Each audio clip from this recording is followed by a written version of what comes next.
Pour la prochaine heure, vous écoutez Samedi de lire avec Amélie Boivin-Enfield. Bonjour tout le monde, bienvenue à l'émission Samedi de lire. Et aujourd'hui, j'ai le bonheur de recevoir l'auteure Brigitte Morel. Bonjour Brigitte, vous allez bien? Oh, ça va bien, ça fait drôle de me faire entendre appeler auteur. Wouh! Ça fait un velours. Oui, hein? On n'est pas habitué, pas encore. Auteure, comédienne, conférencière, blogueuse. Ouais.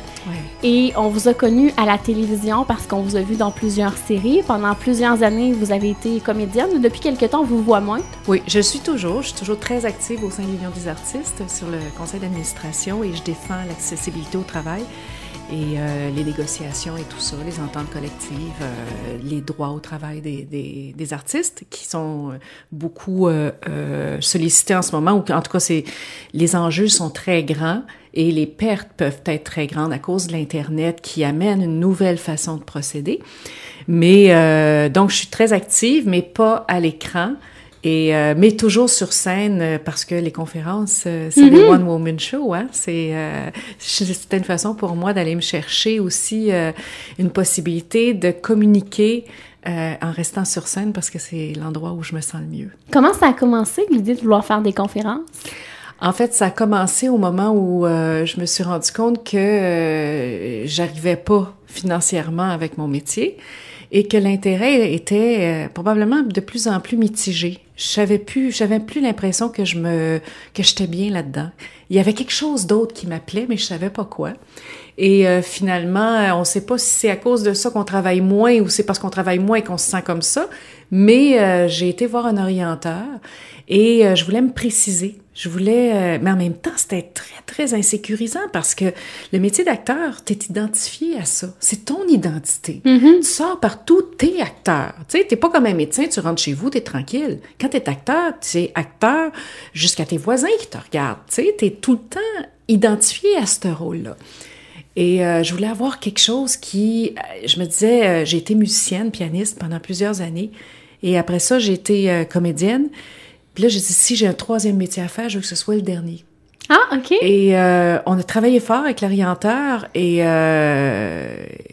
tout d'un coup, en même temps, je réalisais que depuis que j'étais tout petite, j'avais toujours eu une foule devant moi ou une cour, que je dis, tu sais, j'avais toujours une gang de chums. Puis quand j'étais petite, j'aimais beaucoup aller à l'église. Ma mère était organiste, puis là, moi, je montais dans les affaires, puis là, j'expliquais à mes amis comment aimer. Et on riait, je les faisais rire, j'aimais ça. Mais j'étais beaucoup animée en étant devant quelqu'un. Donc, on a su que c'était là que je devais être. À la télé, au cinéma, on l'est moins. Pour moi, il y avait quelque chose et je me souviens que j'avais autant de plaisir à aller faire Adlib avec Jean-Pierre Coallier à l'époque et de parler avec du monde en face de moi que j'en avais d'être à la télé, jouer un rôle et de pas avoir la réaction du public. Et quand je me sortais, j'aimais beaucoup parler aux gens. Et je me suis dit, ça, c'est une force probablement que j'ai. Et j'avais plus envie de parler à travers les mots d'un personnage, c'était les miens. Donc, que je voulais dire, mais je savais pas quoi. Et donc, un jour, je suis allée entendre une conférence. Une amie de l'Union des artistes m'a demandé d'aller à une conférence qui parlait d'argent. Puis je disais, ah non, je veux pas aller là. Puis, finalement, c'était un monsieur qui s'appelle T. Harv Eker. Puis je savais pas parler anglais. Alors, elle m'a dit, oui, mais mon chum parle. Tu lui poseras des questions, tout ça. Je comprenais plus ou moins. Et j'avais été acheter son livre, qui était Les secrets de la pensée millionnaire. Et ça a changé ma vie. Ça a été comme un choc. C'est comme si c'était un choc culturel. Ça m'a rentré dedans. Et j'ai fait, c'est extraordinaire. Si ça fonctionne, ma vie va prendre un autre sens. Alors, je suis allée étudier avec lui. J'ai été ensuite étudier en PNL. Et tranquillement, en même temps que je suis allée étudier, quand j'ai vu ce bonhomme-là sur la scène, ça a été comme un gong à l'intérieur de moi. Puis j'ai dit, c'est ça qu'il faut que je fasse. Et on dirait que juste pour que, des fois, la vie, quand elle s'enligne, elle voulait me dire, oui, c'est ça, là, tu viens de le trouver. Ma chum se penche et elle me dit, c'est toi que je vois là. Et là, ça a fait, puis j'en parle encore, là, j'en ai des frissons. Ça a été une révélation. Et à partir de là, je savais que c'était ça que je voulais faire.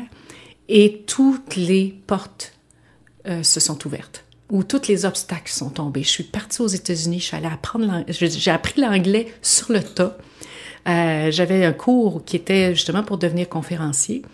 Et il fallait que je parle devant le monde en anglais. Écoute, j'ai tellement mimé, c'était extraordinaire, mais les gens trouvaient ça sympathique, riaient beaucoup. Et je me suis pas empêchée parce que mon rêve était là. Et aujourd'hui, pouvoir faire des conférences devant 900 personnes qui se lèvent debout à la fin, qui sont heureux de les voir avec les yeux, là, jamais j'aurais pu vivre ça en tant que comédienne. Est-ce que vous pouvez un peu expliquer aux auditeurs, c'est quoi le PNL? Oui, la PNL, c'est la programmation neurolinguistique. C'est un genre c'est pas une thérapie, c'est de l'intervention dans la vie de quelqu'un au niveau du changement. Quand on a des difficultés à passer à travers un épisode de sa vie ou une façon de changer son idée, de changer d'emploi, ou qu'on est perdu un peu, la PNL va te préciser. C'est de la programmation neurolinguistique. Donc, c'est nos programmes qu'on a à l'intérieur de notre tête qui ont été créés depuis qu'on est petit et qui nous amènent une façon de voir la vie d'une façon X. Et avec la PNL, on déprogramme. Parce qu'il y a parfois, on a appris des choses quand on était petit qui n'étaient pas les bonnes choses pour nous. Et ça nous bloque. Et ça crée des obstacles. On se dit, comment ça se fait? Je veux, puis il se passe rien. C'est probablement parce qu'il y a une programmation dans ta tête qui t'amène à faire toujours le même chemin. Alors, il faut que tu réapprennes à prendre un chemin différent. Et ma vie n'a été que ça. Alors, la programmation neurolinguistique, pour moi, a été comme une confirmation de la façon de retrouver un pouvoir infini ou de retrouver l'infini des possibles. Et vos conférences traitent de quoi? Des stratégies de changement seulement. Donc, tout ce que j'ai appris avec T. Harv Eker et au niveau justement de sa programmation, au niveau de mes conférences, comme mon livre, pour moi, je veux que ce soit comme un chèque du gouvernement que t'attends pas. C'est vrai, tu sais, ça fait, tu reçois ça, puis ça fait comme, oh, wow! Je savais pas que j'avais ces possibilités-là. C'est sûr que on a plusieurs choix de réaction dans notre vie. On peut dire, wow! J'ai toujours rêvé de m'acheter ça, j'ai reçu cet argent-là, je vais l'acheter. Tu sais, ça, c'est le chèque du gouvernement. Ben, on peut dire aussi, oh non, pas moi, ils se sont trompés, je ferai rien. Et juste notre façon de réagir va nous amener à avoir des ouvertures d'envie ou va nous amener à avoir des fermetures, ou de la stagnation, ou des insatisfactions. Alors, à partir du moment où on comprend qu'on peut avoir le choix de ces réactions, et que tout est une pensée. Et c'est ce que nous apprend aussi beaucoup la PNL, et c'est ce que j'essaie de faire comprendre aux gens en conférence, mais je travaille juste en entreprise, donc que ce soit pour une perte d'emploi ou changement de structure, changement de culture, changement de direction. Des fois, on est bouleversé et on résiste au changement. On peut en tomber malade. Les burn-out sont des résistances au changement. Donc, quand on comprend ce qu'est le changement, puis qu'on comprend qu'on a le contrôle parce que ça part tout de notre perception, wow! Là, on dit, ben, le changement n'est plus une menace. Le changement va être mon opportunité de pouvoir aller dans le sens que je veux. Mais bien sûr, pour aller dans le sens qu'on veut, il faut savoir ce qu'on veut.